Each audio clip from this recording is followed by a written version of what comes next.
इस पैकिंग को देख के आप लोग सोच रहे होंगे कि ये कहाँ जाने की तैयारी है, तो मैं बता दूं कि ये मेरे ससुराल जाने की तैयारी है। आज मुझे ससुराल जाना है और मेरी मम्मी मेरा यहाँ पे कोईछा भर रही है। इस रस्म के पीछे एक मान्यता है कि अगर बेटियाँ जब ससुराल जाएं या फिर बहुएँ जब ससुराल से मायके आएँ तो इस रस्म को करने से वहाँ पे हमेशा भंडार भरा रहता है, कभी किसी चीज़ की कमी नहीं होती है, इसलिए इस रस्म को किया जाता है। और मेरी मम्मी यहाँ पे आधा मन आधा बेमन से ये रस्म निभा रही है, क्योंकि वो बहुत दुखी है।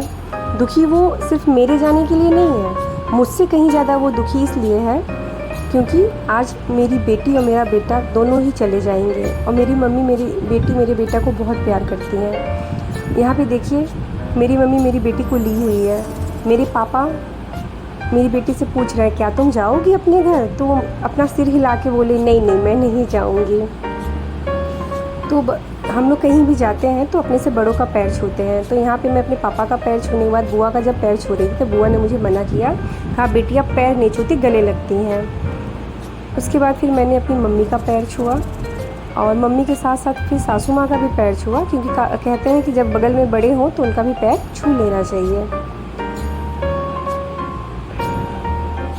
अब मुझे विदा करने के लिए सभी लोग नीचे आ गए थे, जैसे कि मेरी मम्मी, मेरे भाई, मेरे पापा, मेरी बुआ, सभी नीचे आ गए थे। उसी वक्त मुझे ख्याल आया कि मैं थोड़ा मंदिर चली जाऊँ, क्योंकि मैं कहीं भी जाती हूँ तो मंदिर का दर्शन करते हुए जाती हूँ।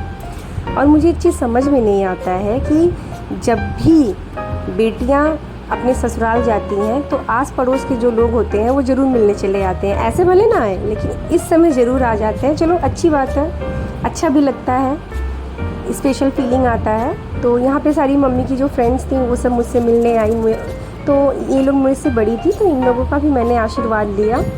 और आज ही के दिन इनको हमसे बात करना था, तो मैं भी इनसे बातें करने लगी। वहाँ गाड़ी में बैठे मेरे हस्बैंड, मेरी बेटी, मेरे सास, मेरा बेटा, सभी मेरा वेट कर रहे थे। तो अब हम लोग ससुराल की तरफ आगे बढ़ चुके हैं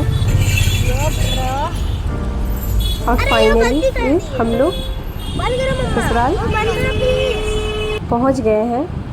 अब ये मेरा बेटा उतर रहा है, मेरे हस्बैंड आगे बढ़ रहे हैं, हम लोग भी उतरेंगे, क्योंकि अब तो हम लोग जैसा कि बताएं पहुंच चुके हैं। और फाइनली देखिए, ये मेरा घर है जहाँ मैं आ गई हूँ।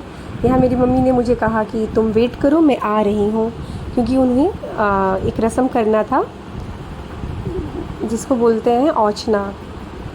तो यहाँ पे मम्मी जी जब औचने लगी तो मुझे याद आया कि सिर पे पल्लू दे देती हूँ। तो मम्मी जी को उसी वक्त याद आया कि हाँ मैं भी सिर पे पल्लू दे देती हूँ। तो उनका जल्दी हो गया क्योंकि उनका एक्सपीरियंस ज़्यादा है और मैं हाथ में बच्चा भी ली हुई हूँ, तो मुझे थोड़ा टाइम लग गया। और मेरी बेटी को देखिए, बड़े ध्यान से वो देख रही है कि दादी क्या कर रही है। अब इस रस्म ख़त्म होने के बाद मैं घर में जाने लगी। मेरी बेटी सोच रही कि मैं कहाँ जा रही हूँ, नानी के घर से, अब क्योंकि काफ़ी दिन वो अपने नानी के घर रह ली थी।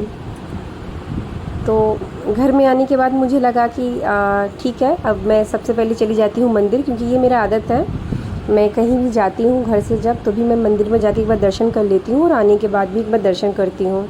तो यहाँ पे ये मेरा मंदिर है, प्यारा सा छोटा सा मंदिर है, जहाँ पे मेरी माँ यानी कि दुर्गा माँ है, सभी देवी देवता हैं। आई होप आपको मेरा मंदिर अच्छा लगा होगा, और अगर मेरा वीडियो भी अच्छा लगा है तो please like, share and subscribe ज़रूर करिएगा। और देखने के लिए थैंक यू।